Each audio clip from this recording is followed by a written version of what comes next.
a minha aqui, beleza? A gente vai falar hoje sobre isso, né? Fundamentos do empreendedorismo no mercado do personal trainer. Mas antes de falar, né, sobre o mercado do personal trainer, né, o empreendedor, sobre a questão relacionada ao empreendedorismo, vou me apresentar para quem não conhece, né? Então, sou o professor Leonardo Fará, sou uma pessoa muito apaixonada por desafios e curiosa por natureza. E que sempre busco novas aventuras no sentido de estar conectado com esses desafios. Então, como a BPT é um desafio, como assumir um doutorado é um desafio, enfim. Então, tudo isso me move muito, e então trabalho sempre em função disso. Dentro da minha carreira, ah, minha atuação profissional, né? Eu sou CEO da Cardiomed desde 2016, né, na loja virtual. 2020, a gente idealizou junto com o professor Fausto, né, em memória, o personal empreendedor. Então, durante 2 anos e meio, ali, aquele período da pandemia, a gente realizou sempre lives relacionadas a esse universo do empreendedorismo. Lives estão no formato de podcast. Ah, Em 2017, egressei no ensino superior e em 2019 fui convidado a assumir a coordenação do curso de Educação Física e neste ano assumi, além, né, de continuar o curso de Educação Física, seja nos modelos presencial ou semipresencial, assumi também a coordenação de todos os cursos da saúde. Ah, Dentro das minhas certificações, né, eu sou graduado em Educação Física, tenho um MBA em Gestão Empresarial e um mestrado profissional em Engenharia Biomédica. Atualmente eu estou realizando doutorado em Ciências da Educação. Com relação à questão de habilidades, né, e proficiência, ah, toda a minha carreira ela me fez me relacionar com diversos profissionais de diversas áreas, seja áreas da saúde, de gestão, né, a parte mais técnica, enfim. Mas isso fez com que hoje eu utilize dessas habilidades para poder me conectar e me relacionar com profissionais da medicina, da fisioterapia, da nutrição, enfim, e em cima disso eu poder realizar pontes com essas outras profissões, né? Então, utilizando esse meio, né, que é o nosso da educação física, estando conectado com, a, com as demais áreas, né, e com outras áreas do conhecimento. Eu tenho uma mentalidade muito empreendedora, então a gente vai ver ao longo da palestra muitas questões relacionadas ao empreendedorismo, né, seja o empreendedorismo no ambiente externo, né, fora de você ser um indivíduo concursado ou CLT, vinculado com vínculo de CLT, né?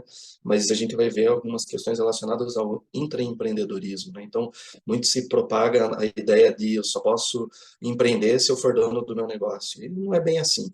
E então, aliado a isso, a utilização de recursos tecnológicos. Então, sempre procuro trabalhar nessa ideia de não olhar o óbvio daquilo que o, o recurso ele foi proposto, né, no seu desenvolvimento. Então, eu sempre procuro utilizar de formas que venham a auxiliar e enxergar de formas distintas, né, a atuação a, profissional barra tecnológica barra empreendedora barra inovadora, né? Então, dessa forma que procuro sempre trabalhar e trazer um pouco disso para vocês.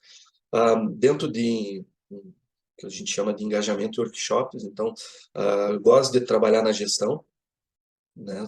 Gosto de atuar na organização, né? Ou seja, em bastidores, eu me adapto muito bem a trabalhar no bastidor e gosto muito de planejamento. É muito difícil eu realizar algo se eu não tenho convicção daquilo. Então, dentro do tudo isso que envolve planejamento, né, organização e gestão, se eu estou fazendo é porque eu acredito e tenho confiança, né, tenho convicção daquilo que a gente vai realizando.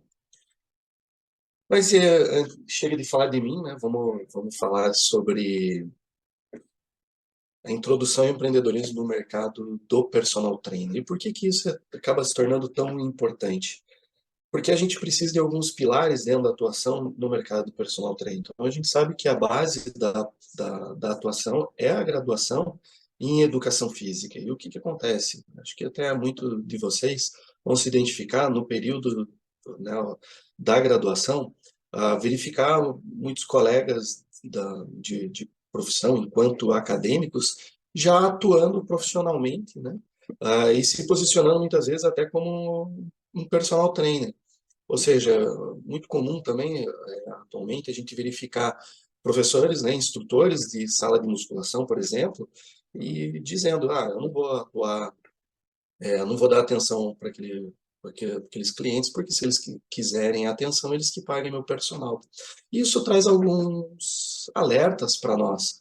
O primeiro é, ser personal trainer não é ser apenas um acompanhante, né? Alguém que vai dar atenção. Ser personal trainer envolve muito mais dentro até da questão técnica. Então, ele envolve habilidades de capacidade de avaliar, interpretar, prescrever, analisar, reavaliar, ajustar treino, enfim, isso toda a capacidade técnica, isso não é único exclusivamente do personal trainer, isso é qualquer profissional de educação física, ele deve ser capaz de realizar isso, por quê? Porque a diferença entre a atividade física e o exercício físico, e no exercício físico você vai organizar, planejar, estruturar a atividade física. Então, isso não é um diferencial de mercado. Isso não é um diferencial de um instrutor que atua somente na musculação para um personal trainer. O personal trainer, então, desse ponto de vista, ele exige uma capacidade muito maior. Capacidade tal essa que envolve outras questões que não apenas a capacidade técnica. Só ver. É isso aí, Paulo. Antiético da atenção em sala somente para quem faz personal. Concordo. Exatamente nesse ponto. Então, por que que a gente aborda dessa forma?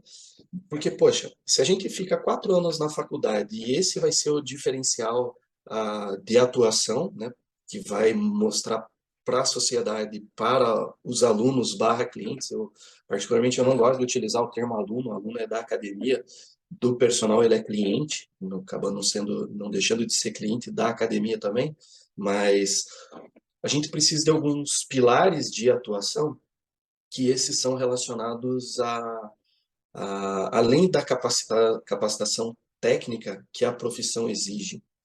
Então, pilares como a ética profissional, né, como o Paulo mencionou até, então a conduta, a ética está muito relacionada ao comportamento e a profissão, né, a educação física, ela tem um código de ética profissional que descreve todos os nossos direitos enquanto profissionais, porém também existem os nossos deveres enquanto profissionais. Toda vez que a gente vai, existe uma, né, tem uma turma nova de graduandos, existe um juramento solene que fala muito dessas questões éticas na promoção da saúde, na prevenção de doenças, no atendimento, no acolhimento, enfim. Então, isso faz com que eu comece a olhar a atuação como personal trainer indo além da minha capacidade técnica. E por que isso? Porque eu preciso, dentro da atuação profissional, desenvolver habilidades que envolvam capacidade de liderar, ou seja, eu preciso ter uma capacidade de exercer liderança sobre os meus clientes. E a liderança não é aquela a liderança apenas expressa de uma forma como é comum ver em treinadores, né, com seus atletas. Eu sou treinador, eu que mando e você tem que fazer. Mas uma liderança diferente, direcionada para cada característica e perfil comportamental e de personalidade dos clientes que a gente atende. Então, a liderança, existem N formas de você liderar, mas eu entendo que não é a atuação como personal trainer, mas a liderança pelo exemplo, não é a liderança apenas pelo que está falando, o que está dizendo, mas pelo exemplo. O exemplo aqui eu não estou dizendo na questão apenas de manter um shape sarado, né? Bumbum na nuca, trapézio na orelha, barriga chapada, não é isso. Mas uma liderança que entende e inspira valores que envolvem qualidade de vida sem aquela opressão, sem aquele fardo, mas entendendo a dinâmica e o momento de vida que cada cliente ele está passando. Então, essa sensibilidade, ela se torna importante como uma habilidade, né, para aplicar, sendo assim, sendo mais um pilar para a atuação. O outro é paixão. Se você não tem paixão, né, por aquilo que você faz, muito difícil você vai sucumbir aos problemas que vão acarretar, né, que vocês acabam enfrentando dentro da profissão. Então, não estou apenas falando da paixão como algo que eu distorço da realidade, né, diferente, né, e eu tenho um pouco de filosofia acerca do termo, mas a paixão, quando você está em um relacionamento e você fica muitas vezes cego de paixão, né? Tá aí o ditado, né, o termo, mas a gente precisa ter essa sensibilidade de, mesmo encarando as verdades, não fantasiar e não romantizar, achando que está tudo mil maravilhas. Não, não é dessa paixão cega que eu estou falando paixão de realmente ter uma motivação, aconteça o que acontecer, eu vou estar realizando pela educação física e para a educação física, né, na atuação dentro como personal trainer. Por isso que o termo que eu gosto de utilizar é o termo amor, mas não o amor oriundo da paixão apenas, o amor ágape, aquele amor incondicional, ou seja, que não impõe nenhum tipo de condição para eu amar. Eu tenho que amar a profissão, sabendo dos problemas que elas têm, o que eu estou fazendo para poder melhorar a profissão enquanto profissional, meu dever também. Não tenho só direito de reclamar e reivindicar. O que eu estou fazendo? Será que o meu comportamento ele está condizente com um perfil profissional, né? Um perfil que promove saúde, melhora condicionamento, enfim, essa é a ideia. E a ideia também de outro pilar é a questão da flexibilidade. E a flexibilidade aqui, ela está muito relacionada a, talvez o termo que fique muito mais simples seja a resiliência. O profissional, né, que atua como personal trainer, ele precisa ter essa capacidade de se adaptar e se ajustar às realidades. E aqui não vou entrar apenas no mérito da sazonalidade, que é algo que é muito comum acontecer, não só para a atuação como personal trainer, mas também dentro dos ambientes de academia. Então, você tem períodos do ano onde você tem muito aluno, tem até lista de espera, e em contrapartida, outros você acaba não tendo. Mas o que vale lembrar é que é, não importa a estação do ano que esteja vivendo, você tem sempre aquele grupo de clientes que são fiéis a você. Então, a sazonalidade, nesse caso, ela envolve o que vem a mais. Mas aí eu falei do termo de você ser resiliente. Por que ser resiliente? Porque há 20 anos atrás, a atuação como personal trainer era de uma forma. E hoje é totalmente diferente. A base pode ser até a mesma, mas o que compõe o entorno, ele evoluiu, né? Evoluiu. Aqui eu não estou falando na evolução pensando na melhora, eu estou falando na evolução do ponto de vista da mudança. Então, quando eu falo, estou falando sobre evolução, estou falando que ela mudou. Por quê? Porque a sociedade mudou, porque o que está no nosso entorno mudou. Então, mudou de que forma? A sociedade hoje tem muito mais acesso à informação, a sociedade hoje tem muito mais acesso a recursos tecnológicos, a sociedade hoje tem a internet, que, né, tem acesso à rede social, a YouTube, enfim. E hoje ela tem voz, e da mesma forma que ela tem voz, ela também ela ouve muito mais. Então, comparado à quantidade de informações que a gente tem hoje em um único dia, no início do século passado, essa mesma quantidade de informações que em um único dia a gente tem, era as informações que as pessoas tinham ao longo de um ano. Então, vamos dizer assim, em um período de 100 anos, quanto que mudou? E aí isso faz o quê? Faz com que a capacidade intelectual, cognitiva, tua capacidade de relacionamento, de processar as informações, ela comece a ser prejudicada, porque eu tenho muita informação. E quando você estuda essa parte da neurociência, você percebe que o nosso cérebro, ele trabalha por reconhecimento de padrão, para daí, em cima do reconhecimento de padrão, gerar associação, criar o raciocínio lógico e tomar a decisão. Quando eu não tenho esse processo, eu ajo por quê? Por impulso. E aí a gente começa a identificar as pessoas que agem mais por impulso ou de forma mais emotiva e não apenas pela razão. E aqui eu não estou fazendo algo dicotômico entre pensamento emocional e pensamento racional, mas existem algumas habilidades, tais delas que são desenvolvidas por meio de inteligência emocional, autoconhecimento, que faz eu ter conhecimento sobre mim mesmo e tomar as devidas tomadas de decisão sem sem estar afetado por aquele momento emocional. Então, tudo isso faz parte do quê? De um crescimento profissional acerca do que o mercado está solicitando para nós enquanto profissionais. Tranquilo até aqui?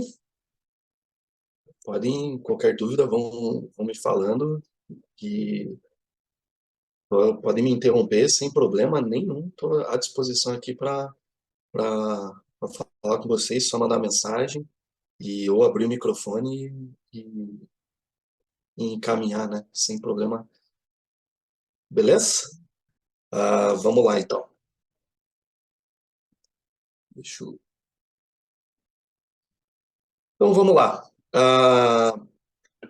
Aí a gente precisa, depois de fundamentar tudo isso, entender quais são realmente as oportunidades do mercado. Então, é já sabido que a oportunidade do mercado está aí, está todo mundo migrando para atender idoso, porque a população está envelhecendo. Pô, meu TCC em 2004 foi sobre idoso, eu já enxergava isso em 2004. Então, não é uma novidade para quem está agora. Para quem começou lá atrás, ah, já havia percebendo. Tem uma clínica aqui em Curitiba, do professor João Gilberto, chama Maior Idade. Ele é um profissional de educação física que lidera uma equipe multiprofissional, com médico, enfermeiro, fisioterapeuta, nutricionista, assistente social. E em 2002, se não me falha a memória, foi quando ele inaugurou, 2001, 2002, a clínica dele, foi a primeira clínica multiprofissional para atender indivíduos, na época, eram considerados idosos. Hoje o foco dele é mais 50, né, que é o público que ele atende. Mas o que isso tem a ver, né, com a atuação? Tem a ver com oportunidade de mercado. Hoje, o pessoal que fala, sou especialista em atender idoso. Aí eu falo assim, legal, você conhece tudo de idoso? Você conhece todas as características que envolvem a vida do idoso? Você domina a, o Estatuto do Idoso? Você sabe como é que funciona legalmente, civilmente, criminalmente, as questões dos direitos da pessoa idosa? Então, se você não entende, você não atende o idoso. Você pode ter um cliente que se enquadra nessa população, mas você não atende o idoso. E por que não atende o idoso? Porque o atendimento do idoso, ele muitas vezes não é apenas na pessoa individual do idoso. O atendimento da pessoa idosa, ela começa muitas vezes pelo filho ou pelos netos. Então é dessa forma que a gente precisa também se relacionar, saber se relacionar com ah, os familiares. Então, imagine eu querendo atuar com esse público e não consigo compreender como que há esse funcionamento, é toda a dinâmica de uma vida de um indivíduo idoso. E mesmo assim, eu tenho idosos que estão em casas de repouso, que eu tenho que ficar amarrado, porque se não ficar amarrado, ele come as próprias fezes. Então, qual é o idoso que eu estou atendendo? Aquele idoso que já é ativo fisicamente? Ou aquele idoso que vai, né, 2, 3 vezes na semana no parque ou na unidade de saúde para realizar a ginástica em grupo, ou aquele que vai para o baile da terceira idade? Qual idoso que eu estou falando? Então, isso são características que envolvem o comportamento desses indivíduos. Então, se envolve o comportamento desses indivíduos, eu tenho que entender um pouco mais sobre o quê? Aspectos comportamentais, psicológicos, de personalidade, enfim, se eles são situados apenas no grupo ali, naquele nicho de relacionamento dele, ou se é um idoso com mais autonomia e que eu consiga atender ele individualmente. Então, veja como aqui eu coloquei o idoso porque é o que muita gente podia estar falando aqui sobre gestante, eu podia estar falando aqui sobre mulheres apenas, mulheres sedentárias, eu podia, enfim, criar o nicho que for. Eu peguei o idoso porque foi algo apenas para pontuar, né, como uma oportunidade, mas entender a importância de compreender o todo que envolve a atuação. Outro aspecto muito importante hoje é a questão do bem-estar. Só que para entender o bem-estar, a gente não pode apenas achar que o bem-estar, né, o wellness, né, trazendo do inglês, ele é focado apenas, única e exclusivamente pelo exercício físico. O exercício físico ele compõe a dinâmica que vai trazer e propor bem-estar para a pessoa. Só que vamos lá, pensar em uma ordem. Para eu ter uma mente sã, eu preciso ter um corpo são? Se a gente for refletir, né, em mente sã e corpo são, será que é isso mesmo? Ou eu preciso ter uma mente saudável para daí, depois de uma mente saudável, construir um corpo são? O que é mais importante? E é muito comum dentro da educação física a gente colocar e dizer assim, a atividade física, né, regular, ela resolve todos os problemas da sociedade. Só que isso é uma grande mentira. E por que é uma grande mentira? Porque depende da dose que eu vou prescrever o exercício. Vai depender do tipo de exercício que eu vá colocar, qual é a atividade física que eu vá colocar, dependendo da situação. Uma meditação ela vai fazer mais benefício do que uma musculação para determinado indivíduo dentro do momento que ele está passando. Então, a gente tem que tomar cuidado, deixa eu só ver aqui, isso aí, pô. Tudo, exatamente, tudo começa na nossa mente. Então, a gente começa com um pensamento. E aí, em cima desse pensamento, a gente vai criando as nossas ações ou as barreiras contrárias. Porque da mesma forma que a gente tem verdades que vão direcionar a nossa vida e vão pautar ela com princípios e valores, eu tenho algumas crenças, e aqui eu não estou falando de crenças religiosas, mas daquilo que a pessoa acredita do mundo ou sobre si mesmo, sobre a sociedade, enfim. E vocês já ouviram falar um termo chamado de intimidation, que é aquele medo de pessoas que não conseguem entrar nos ambientes de academia por medo de ser é, agredido ou colocado sob vergonha, ser constrangido, enfim, isso é um termo americano que fala, né, sobre essa intimidação que o ambiente de academia causa. E aí a gente está falando de um ambiente de bem-estar. Como que ele é um ambiente de bem-estar se eu estou excluindo boa parte da sociedade? Então, ele não é um ambiente de bem-estar, ele é um ambiente que pode promover saúde e pode promover bem-estar, mas ele não é único. E aí eu preciso entender. Se ele fosse único, então por que eu vou ter outras áreas da medicina, né, como a medicina, como a fisioterapia? A arquitetura hoje trabalha com bem-estar, o conceito de wellness, no desenvolvimento dos ambientes internos, circulação de ar, iluminação, tudo isso está relacionado com wellness. A engenharia civil, né, dentro, né, somado com a arquitetura verde, né, os edifícios verdes, os green buildings, eles estão relacionados a essa questão de bem-estar, não apenas de individual, mas social. Eu tenho hospitais hoje focados em wellness. Aí você vai falar, nossa, mas que absurdo, o hospital trabalha com doente. Pois é, mas o ser humano que está ali doente, ele não precisa ser tratado com conforto, zelando por tudo que está relacionado no entorno dele para ser mais eficaz o tratamento. E a pessoa que está ao lado dele, o acompanhante, ele não precisa também dormir em um lugar, ter uma poltrona confortável para ficar ali. Quem teve algum parente, algum conhecido e teve que ficar junto no hospital é um terror, não é ficar num um sofá que um colchonete, e aí você tem que cuidar da atenção, dormir bem. Então, veja, tudo isso é uma mudança de mentalidade que está acontecendo para o wellness. Agora, se você digitar wellness no Google agora, faço esse desafio para vocês, digite lá wellness no Google e vai em imagens e veja o que aparece. Você vai ver que vai aparecer única e exclusivamente fotos do wellness como categoria do bodybuilding e não focado no bem-estar. E aí eu vou pedir que vocês façam a mesma pesquisa usando o bem-estar e veja o que aparece. Então, veja como a oportunidade do mercado está aí. Só que se eu ficar ilhado achando que é o fitness com uma nova roupa de bem-estar, eu vou querer enlatar isso e não vai funcionar. Por quê? Porque, de novo, eu estou achando que o mundo orbita dentro da educação orbita na educação física, né, ou como personal ou com o mercado fitness como sendo o centro e tudo, e eu que tenho que ditar as regras. E aí a gente sempre vai ficar fora e brigando, poxa, por que eu não pertenço à área da saúde? Mas eu sou a área da saúde, mas por que ninguém me chama? Porque eu continuo achando que tudo é exercício, eu não consigo entender que tem momentos que é alimentação, tem momentos que sim, eu preciso utilizar algum medicamento, tem momentos que eu preciso de um terapeuta. Então, ou eu compreendo esse todo, ou eu vou sempre trabalhar isolado. Então, é nesse sentido que a oportunidade ao bem-estar, ela bate à nossa porta.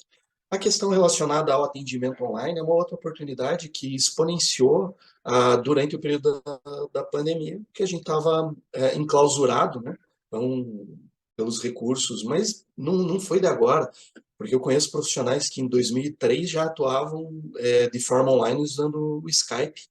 Então, realizando avaliação ainda, ensinava o aluno dele, né, o cliente, a mensurar com a trena, e ele fazia todo o acompanhamento, utilizava frequencímetro para monitorar a intensidade do esforço, tinha todo o cuidado e o zelo para atender o indivíduo estando a quilômetros de distância. Só que o que a gente vê hoje? A gente vê hoje aulas totalmente sem qualquer tipo de cuidado. E quando eu falo cuidado, eu mal avalio a pessoa, eu não sei o que ela pode sofrer, algum mal súbito, algum mal-estar, algum problema, né, de entorse. E qual que é o critério que eu vou utilizar, qual que é o protocolo que eu vou utilizar para, caso isso aconteça, vir a socorrer esse indivíduo. Então é muito bacana, pô, atender gente no Japão, na China, na Jamaica, nos Estados Unidos, né, nos países da Europa, legal. E se esse indivíduo passa mal e, dependendo da intensidade do momento, ele vem a desmaiar, o que eu faço? Eu desligo simplesmente a conexão e finjo que nada aconteceu? Então é muito bonito na prática esse acesso à atuação online, mas e o cuidado? Então isso fica um ponto para a gente refletir.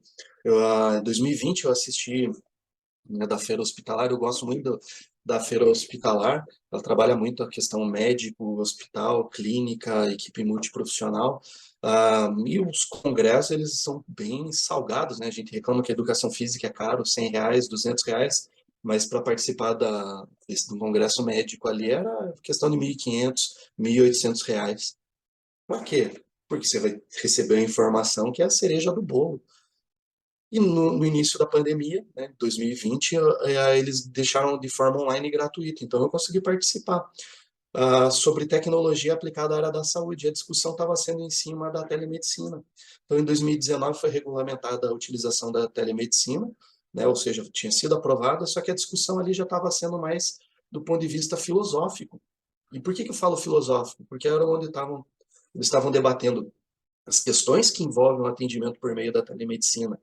Então, as respostas eram pautadas, as perguntas eram pautadas em cima de questões filosóficas, as respostas também. Por quê? Porque se eu começo um atendimento, eu tenho que dar continuidade nesse atendimento, todo esse tratamento. Então, hoje é uma realidade. Se vocês pesquisarem no Google Grupo Vida e Saúde, vocês vão ver um processo de telemedicina, que você adquire um livro. Deixa eu ver aqui, só para vocês verem. Deixa eu só. Opa. Aí. Então, se o zelo pela profissão está ali, então a gente não pode achar que é de qualquer forma a nossa atuação, né? Opa. Por isso a gente tem que ter essa mentalidade de empresa, enfim. E em cima de tudo isso, é muito marketing. Existe uma estratégia de marketing chamada branding, né? Que está muito relacionada à marca. Como que as pessoas enxergam você como marca, né? Então, para isso, até uma reflexão que a gente pode fazer aqui é como que a sociedade enxerga o personal trainer? Como que o personal trainer é mostrado quando a gente assiste alguma novela ou algum filme? Como que o profissional de educação física é visto? Então, isso representa como a sociedade nos enxerga. Então, se na novela das 8 tem um personal trainer e ele é expresso como aquele cara grandão, bombado, que fica comercializando anabolizante, saindo com a mulher de empresário, né, sendo amante delas, é que a sociedade está nos enxergando dessa forma. Então, o branding da profissão ele está relacionado a essa visão que a sociedade tem sobre nós. Mas é verdade? Não, eu acredito que boa parte e grande parte, né, a grande maioria, não representa isso. Mas o que a gente está fazendo? Deixando essa grande minoria ecoar esse ruído e taxando o restante dos profissionais dessa forma. O mesmo vale para padre, dizer que todo padre é pedófilo, que todo pastor é ladrão. todo político é corrupto, embora político e corrupção, né? Bem, enfim, fui infeliz nesse dizer, mas existem sim políticos honestos, como em tudo. Existem bons médicos, existem maus médicos, existem bons administradores, existem maus administradores. Todas as profissões elas têm isso, mas como que a gente vai confrontar o que está sendo dito sobre nós se a gente ficar quieto e achando passivamente que nada está acontecendo e não é conosco esse problema? Então, tudo isso remete à nossa atuação. E a educação física, né, a atuação como personal trainer, ela acaba sendo muito onerosa, porque além de acordar muito cedo, trabalha muito e vai dormir tarde, porque a jornada de trabalho é muito longa. Então, muitas vezes, a gente acaba não tendo possibilidade para relacionar com outros pares da profissão e se relacionar principalmente com esferas, e aí eu falo esferas públicas, seja de políticas públicas, seja com vereador, com deputado, enfim, associações, sindicatos, conselho, e ocupando os espaços para trazer o quê? Visões diferentes acerca dos problemas que movem, né, a nossa atuação. Deixa eu ver aqui. É isso aí, Paulo. Caráter não escolhe a profissão. Exatamente.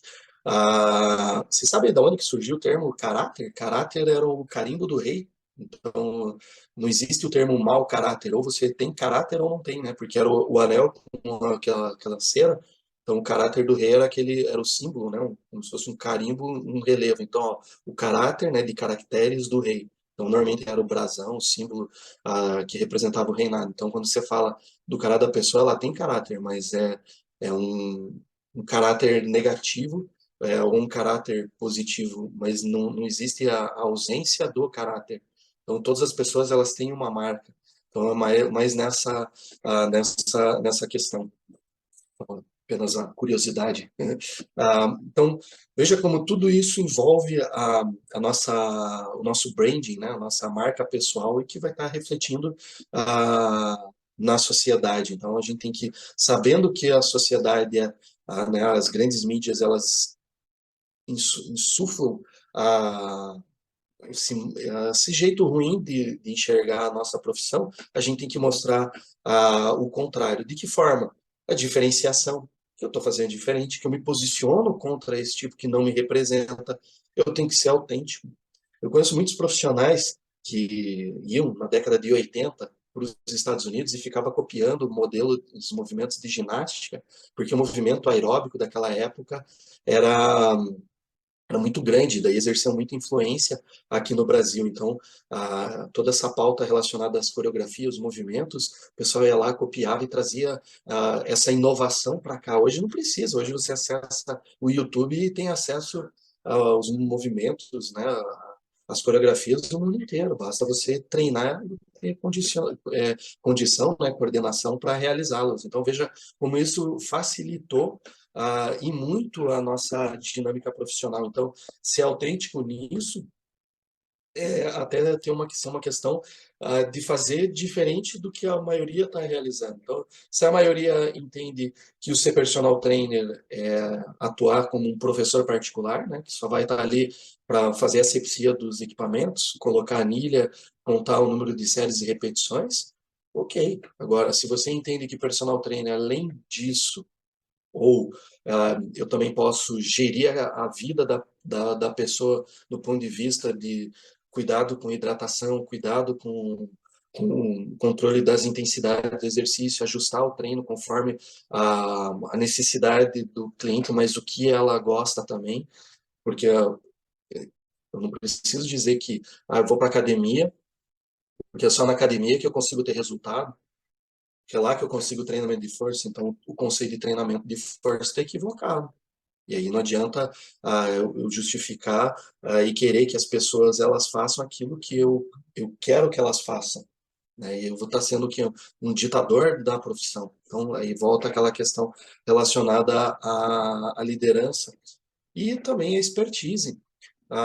O mercado ele tem que te reconhecer como aquele que resolve problemas de dor, de emagrecimento, de autoestima, enfim, como que o mercado te reconhece? Se o mercado não te reconhece, por uma resposta, né, uma solução a um problema, então você está sendo um personal generalista. Então, e não estou dizendo que tá errado. Falando que o mercado daqui para frente, com o avanço das tecnologias e principalmente de inteligência artificial, ele vai substituir sim o profissional generalista.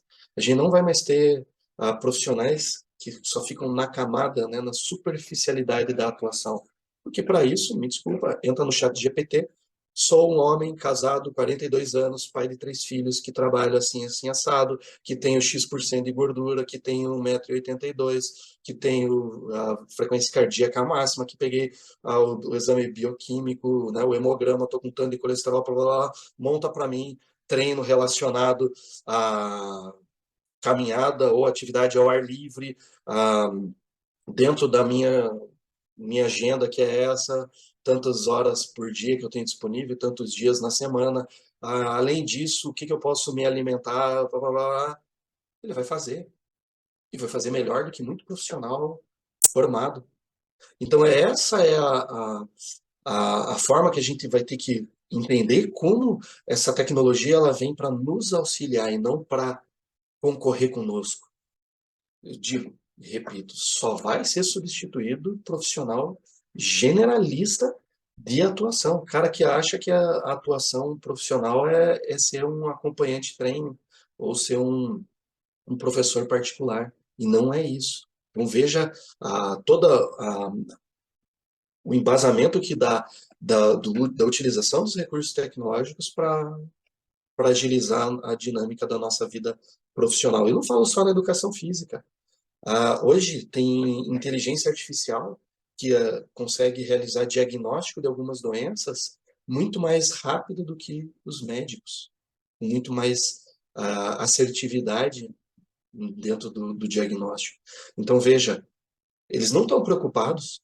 Pô, se eu tenho uma inteligência artificial que vai fazer isso para mim, enquanto médico, né, por exemplo, pô, é sobrevida que eu ganho. Eu antecipo problemas que possam vir a acontecer. Agora, por que que para a educação física ela, ela se torna ameaça? Porque muitas das vezes a atuação ela é de forma generalista, ou seja, é a mesma série lá, 3 de 15 para todos os indivíduos. É para esse público que esse sim vai ser substituído. E digo mais, acredito que dentro dos ambientes de academia, esse profissional ele vai ser substituído por tecnólogos, tecnólogos em musculação, tecnólogos em academia, enfim, em ginástica, né, para academia, que logo, logo vai começar a vir. Então, a gente tem que estar prestando atenção em cima desses cenários, né? Então, em cima disso, a gente precisa de planejamento estratégico. Como comentei no início, eu gosto de planejar, né? Então, uma das questões que eu utilizo muito é a análise SWOT, então, matriz SWOT, né, popular fofa, né? É a análise do ambiente externo e externo, né? Seja as ameaças e as oportunidades e os pontos fortes e os pontos fracos. Então, ah, você, dentro de onde você está atuando, você realiza essa análise? Ou tudo que você olha em si é ponto forte? E aí você fala, pô, o universo está conspirando contra mim, porque eu tenho 300 especializações e não muda uma vírgula o meu salário. Aí o problema está em quem? Nos outros ou em você? Ter o currículo gordo com um monte de especialização não quer dizer sucesso profissional. Só quer dizer que você tem muita especialização. O que diferencia o sucesso profissional? Quando eu começo a fazer coisas diferentes daquelas que eu estou fazendo. Tem uma frase que é direcionada ao Einstein, não sei se é verdade, mas o conceito de sanidade mental, né, de loucura para o Einstein é assim, fazer a mesma coisa sempre esperando um resultado diferente. Então não adianta eu querer me entupir de especialização se eu continuo agindo da mesma forma. Então o problema está em quem? No mundo ou em mim? Que estou esperando sempre algo diferente daquilo que eu faço. Agora, se você faz algo diferente, então pode ter certeza que você vai começar a levar pedrada. Porque você começa a aparecer, se destacar, e aí é aquele ditado, né? A árvore que dá fruto leva pedrada. Então, é nesse sentido. Só que não é apenas eu desenvolver a análise SWOT, eu preciso definir muito bem meus objetivos e metas dentro daquilo que eu quero. O que você quer profissionalmente, o que você quer pessoalmente. Dia 31 de dezembro de 2022, né, aquela listinha com os itens que você estava falando que ia realizar ao longo de 2023. Você realizou elas ou não? Ou você nem lembra mais? Então, a gente tem que ter muito bem definido esses objetivos e metas. É muito bacana a gente falar para os nossos clientes de personal que pô, você tem que ter o objetivo de emagrecimento, você tem que cumprir, atingir essas metas que vai nortear até atingir o objetivo final deles. É muito bonito para eles. Mas e por que enquanto a gente profissionalmente, a gente não faz para nós? A gente tem que ir atrás dos objetivos para mim também.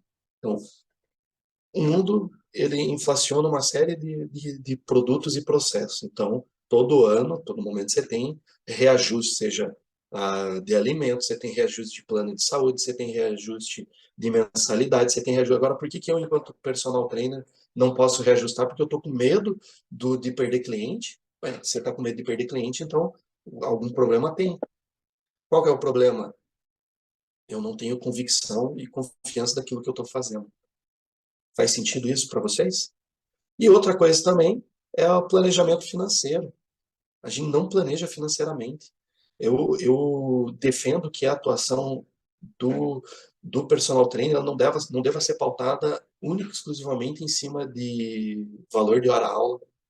Porque quando eu coloco o valor de hora-aula, eu estou dizendo para o mercado assim, ó, não importa se você é um obeso mórbido ou você é um indivíduo saudável, o valor daquela hora é o mesmo.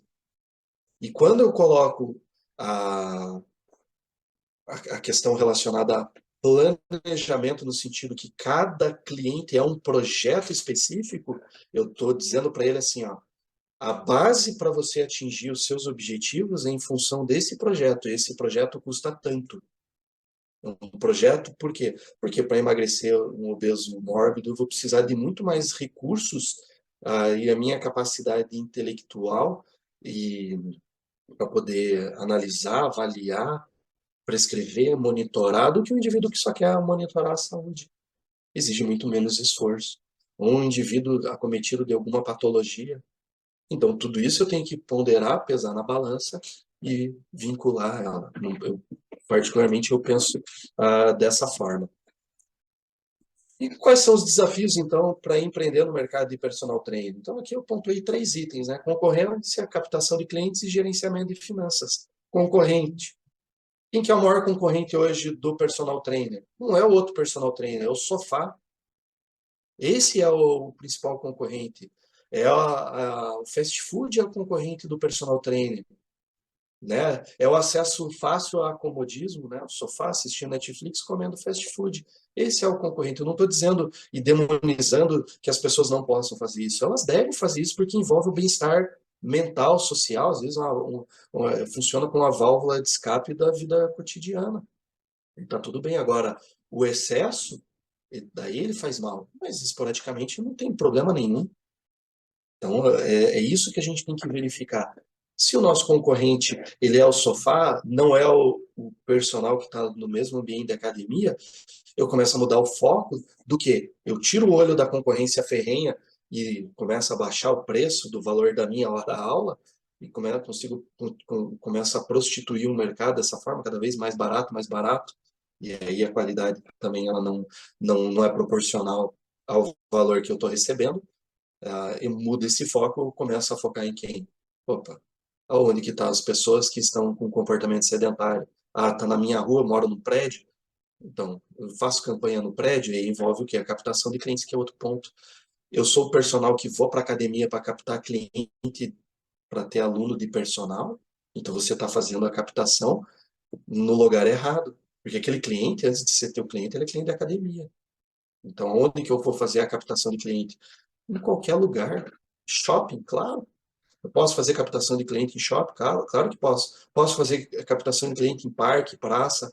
Posso fazer captação de cliente em empresa? É óbvio que eu posso. Pô, basta eu ter argumento e saber vender o meu produto para aquele público-alvo. Eu levo os alunos da graduação nas CIPAPs das empresas para a gente trabalhar a conscientização, dos malefícios que o comportamento sedentário traz. Então, eu levo eles para conversar com o público e, na maioria das vezes, os funcionários da empresa, eles não... CIPAT, né? Eu falei CIPAP, enfim. Eles não realizam atividade física nenhuma. E ali eu falo, ó, tá vendo? O que que você tem que fazer? Você tem que se posicionar assim, você tem que fazer assado. É um dia em uma empresa avaliando cerca de 70 pessoas, a chance de você fechar, vai lá, usa uma taxa de conversão aí do marketing digital, né? Vou colocar abaixo, 10%. Cara, um universo de 70 pessoas, então a chance de você fechar com 7 clientes é muito grande. Agora eu pergunto, quantos fazem isso? Se dedicam para passar um dia investindo, se é uma estratégia para investir na tua pessoa, no teu marketing pessoal, no teu brand, e mostrar, e sendo um intervencionista, captando o cliente dessa forma. Agora, quantos fazem? Ah, não fazem por quê? Porque eu não tenho tempo. Porra, separa um dia do teu dia, de repente você fecha um convênio com a empresa, mas entra de graça, no sentido que eu vou estar prestando um serviço, mas eu quero uma contrapartida. A gente só quer ganhar, ganhar, ganhar, ganhar, ganhar, ganhar, e acaba não tendo essa questão de investimento em marketing. Hoje, o que é padrão é pelo menos 30% ser verba de marketing para as empresas, né, captarem os clientes. Então, veja como a gente está fazendo isso. A gente está investindo verba de marketing ou só postando no Instagram? Ou tendo estratégia para postar no Instagram? Como que a gente está fazendo isso? Como que eu estou me relacionando com o meu potencial consumidor? Eu prego um mantra para os meus alunos da graduação dizendo assim, onde tem movimento humano, ali eu posso atuar como profissional da educação física. Então, aonde tem movimento humano, se eu estou na rua e tem gente caminhando, eu posso atuar. Se eu estou andando na rua e vejo um indivíduo subindo uma escada no poste, ali eu posso atuar. Porque tudo precisa do movimento, tudo precisa dessa coordenação, tudo precisa do equilíbrio, tudo precisa ter força, resistência, flexibilidade. Vamos olhar o que compõe a aptidão física. A gente olha o ponto de vista da aptidão física olhando que apenas a composição corporal, a força. Então, a gente está limitando a nossa atuação. Então, vamos entender esse macro, né? E o gerenciamento das finanças falando, né, conta de padaria, minha contas a receber e a contas a pagar. Eu tenho gastos fixos, eu tenho investimento para me capacitar, eu tenho verba destinada ou não? Em cima daquilo, eu fico torcendo para conseguir cliente, para que me pague em dia, e ainda cobro antecipado, porque se deixar para cobrar depois, tem um monte de cliente que é caloteiro e acaba me enrolando para pagar. Então, toda essa gestão financeira, vocês são uma empresa, então tem que agir como tal. Tá fazendo sentido isso para vocês, pessoal? Então, vamos focar bem a fundo dessa parte da gestão financeira, que é algo que vai ter ainda hoje ao longo desse dia, mas falando assim, controle de gastos, você controla os seus gastos ou gasta por impulso? Você investe no seu negócio? Quando eu falo investimento, não é apenas no tênis e na roupa para dizer, nossa, eu estou bem. Não, mas é investir na tua carreira, em instrumentos que venham a melhorar e justificar aquele valor que você cobra dentro do teu cliente. Você faz isso, você tem isso conscientemente. Como que você precifica o teu serviço? Tudo isso está relacionado à gestão financeira na atuação ah, como personal trainer. O pessoal fala, precificar serviço é mais fácil do que precificar produto. Eu falo que não. Tanto precificar serviço quanto precificar produto é, são complexos. Por quê? Mas o produto é fixo. O produto você vai lá, compra, você sabe o quanto que você pagou e sabe o quanto que vai vender. Eu falei, ok, mas você sabe quando que você vai tirar esse produto da prateleira? E aí eu tenho um cálculo que diz assim, que se chama custo de prateleira, que você pega o menor investimento, seria hoje, por exemplo, a poupança, e dentro da poupança ele me gera lá 0,5% ao mês. Então eu coloco dentro desse processo de precificação, o custo de prateleira. Poxa, esse produto leva 3 meses para sair do estoque, ou seja, se você pegasse aquele mesmo valor investido no produto que está bonito ali no teu negócio, você tem que embutir nele também, porque ele não tem rotatividade. Então, às vezes você tem sazonalidades, às vezes você tem outras influências que se o produto, em vez de ficar 3 meses, ele vai ficar 1 ano, 2 anos parado. E aí, pega um valor que você aplicou numa caderneta de poupança, ele está rendendo, mas ali ele está desvalorizando. Então, isso é uma das variáveis que envolve a questão do produto físico.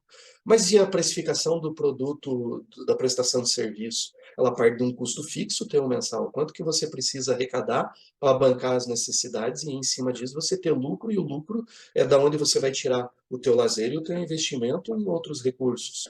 E aí, nesse raciocínio, ele começa a se retroalimentar. Aí, a questão relacionada também a marketing digital e mídias sociais, né? E eu coloco dividido porque a marketing digital não é apenas Instagram. Marketing digital envolve N questões que daí eu vou dizer bem profundo para vocês. Envolve tudo que está relacionado à internet, eu posso considerar marketing digital. Então, quer ver? É muito comum, muito fácil eu usar o marketing digital apenas em rede social, no meu Instagram, e tá tudo certo, ok? Mas você usa uma ferramenta, um recurso que o marketing digital utiliza. Se o teu público está ali, tá tudo certo.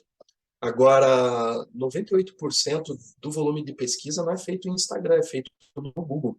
E que tipo de conteúdo que você está respondendo ali? Porque no Google as pessoas procuram assim, como faço para emagrecer? Você tem conteúdo relacionado a esse tipo de pergunta? E aqui eu não estou falando da questão apenas da imagem, de vídeo, mas eu estou falando de um público que pesquisa por texto. Então, se pesquisa por texto, eu tenho que gerar conteúdo em texto. Ah, mas eu tenho um público que é muito né, tem muita afeição a layout de imagem.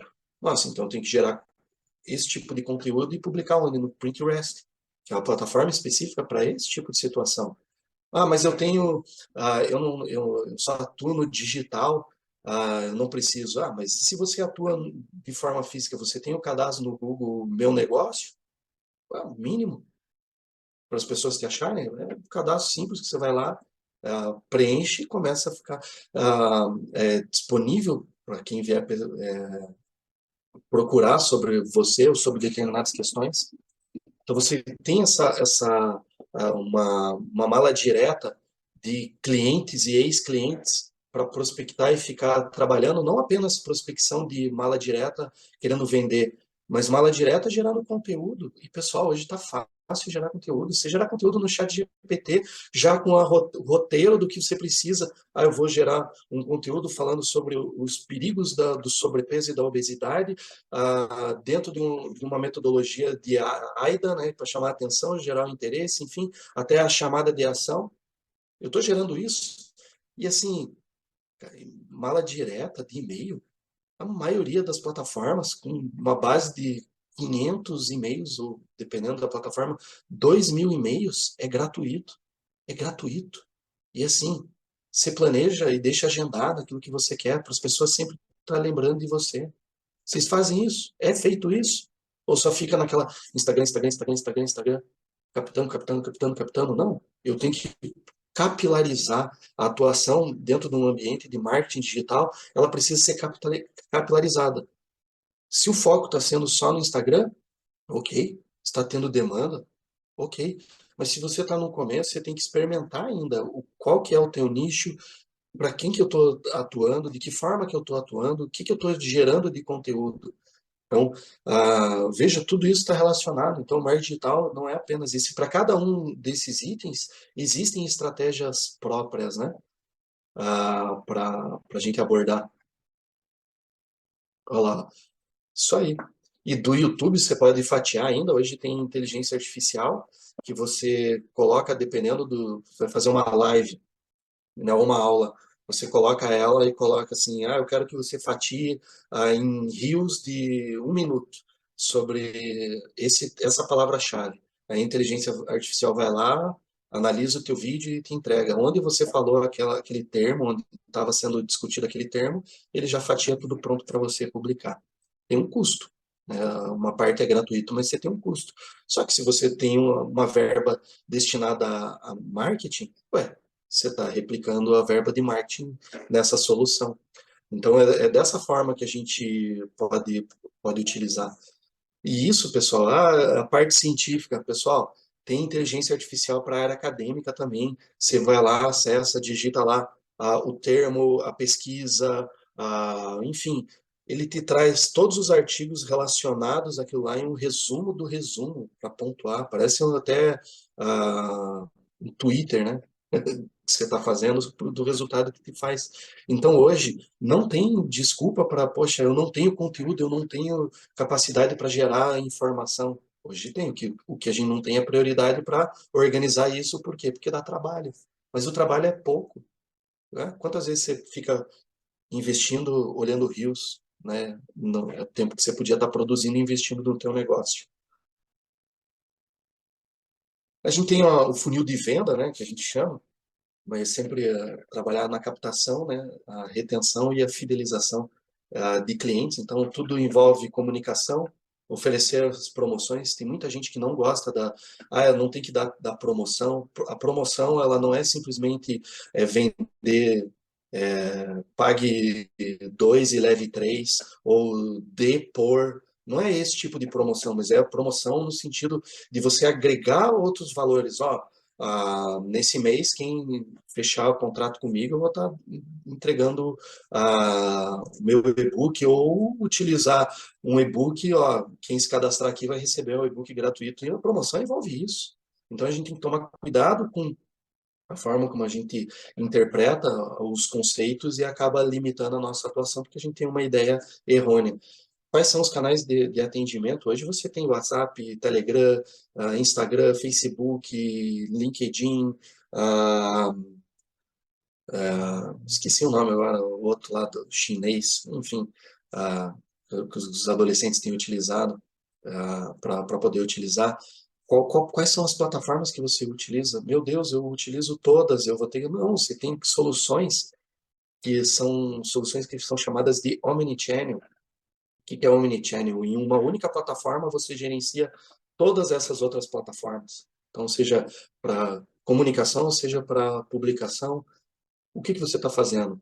Existem plataformas, né, soluções para WhatsApp, com valor, né, sempre tem valor, que é um chatbot que você cria, mas você pode criar promoções, você simula que você está gravando o áudio e mandando o áudio para ela, mas na verdade você programou aquilo lá. Então, como que a gente está utilizando, como que a gente está fazendo a, a captação desse atendimento, né? E gerando relacionamento. E aí, envolve gestão de tempo e produtividade, você é focado naquilo que você está fazendo, por isso que o planejamento ele é fundamental. A formação contínua ela é importante e ter essa flexibilidade, né, e ajuste, essa resiliência para poder atuar. A inovação ela está muito relacionada nisso, né? Então eu vou inovar, ajustando e complementando a minha atuação profissional, oferecendo soluções que são importantes para o meu cliente, seja no fitness, no wellness, né? Atualizando com relação a estudos de forma formal ou informal. Para mim, a grande forma de você se manter atualizado é estudo informal, né? O estudo formal ele é bom para o currículo, mas o informal é que te dá uma capilaridade muito maior de você conhecer as dinâmicas específicas, necessidades específicas, né? Foquem no trabalho híbrido, né? Não acredito nem 100% presencial, nem 100% online, mas o híbrido, né? Uma mescla de ambos é o que vai potencializar o trabalho, né, do personal trainer. Network e parcerias, né? Então, aulas em conjunto, saber divulgar, ampliação do público, né? Fazer a captação em empresas, né? Isso eu já falei anteriormente. Então, tudo isso é importante. Participe de café com negócios, não da área, mas de fora. Tem muito café com negócio apenas para donos de empresa, para pessoal do marketing e tudo mais. Então, vai lá e vai captar cliente para esse público, para acessar a empresa deles. Então, a gente tem que mudar o foco, não ficar apenas bebendo única e exclusivamente da fonte técnica, mas vamos invadir o espaço desse pessoal, né? E é isso, pessoal. Espero que vocês tenham gostado. Se vocês quiserem, tá aí os meus contatos para dar um print na tela, copiar, podem mandar perguntas.